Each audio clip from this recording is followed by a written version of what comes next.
Ni Serian anarudisha. Tena anafukuza anarudi. Kwani mtu anataka kuwa ni mtoto yetu? Hata mimi ameanza kunishinda kichwa.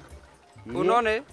Lakini sijui ni uwe, sijui tutafanyaje humu. Hizi anatoa anapeleka, anashukisha mashuru, anatoa hapa Wakaizi village. Mzee hapana, mashuru ni karibu sana. Okay, sisi anaweka kwa gari, anaenda kwa hiyo Oloitoktok, anaenda kabisa. Afasali huko itakuwa mfali kidogo. Kwa sababu anaona hii mtu Megongo. Sasa mzee hii mambo hii kamia yetu itakuwaje?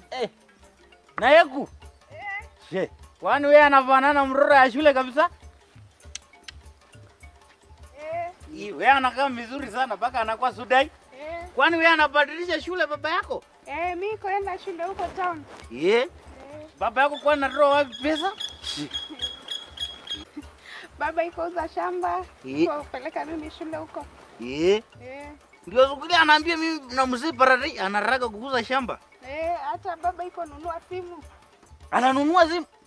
Mamito wewe anasikia hiyo? Ananunua simu? Simu ni kitu gani? Ile kitu anaweka kwa masikio, anaongea na mtu akiwa hivi. Ile kitu mtu anaweka anasikia ingine anaongea ndani. Ile kitu dogo hivi. Hiyo ni mzuri sana. Hata mbunge wetu hapa ya Wakaizi hapa iko nayo. Na Neserian mimi hapa naona yeye. Hapana. Basi jana hapana soma sana. Ya akijua barua kuandika na kuangalia signpost, yeye anamaliza. Hapana nataka mtu kwa hii Wakaizi village wapi mtu nasoma? Hakuna. Wasichana hapana soma. Wewe peke yako atasoma hapa. Kwani anataka kuwa mbunge anaanza kupishana na wanaume kwa bunge? Ona hii. Sasa wewe enda nyumbani. Ambia baba yako mimi atakuja kuona hiyo sumu. Sawa. Mamiro, mimi kuna kitu ameanza kufikiria sasa. Kitu gani tena? Hii inaitwa sumu hii, sumu. Anataka pia kununua? Anauza ngamia, ananunua simu. Mzee simu sioni kama atasaidia sana. Atasaidia watu